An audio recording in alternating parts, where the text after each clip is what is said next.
thobela ntate Moremi dina la ka ke nna Phosha Matlala ke jwa ka Phokwane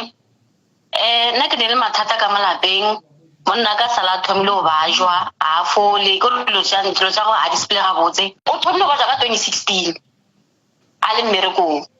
o ga le ba le mmereko a ya spetlele ga le spetlele ba katana le yena asfole a kwa spetlele ke mga ratsa mare di bona re ya kua le gona asfole ba ba fele ke mga go ne le kereke ra ya go yona ga ka mo kereke ke mga thomo o dire ke motho le o no potla mara lo tsane sene a tsorana go potla mo keng le tsogole a lona ile a le bereke ino ba motho a leng gore no ba gona ka mo gae wa tlotsa o ya kua le kua mara a ne mmereko o boimo e leng gore ka o dira and then kwa mmerekong ke gale ba fele ba mo tshepisa ba tla mo fa mmereko ba re light duty mara a ba mo fe yona ga ya ba le phela ba musha lo jo ka mngana ga tsela ba rentse se iphetha mara a go ne ntwe ile o ka jwale ke be ke kgopela thuso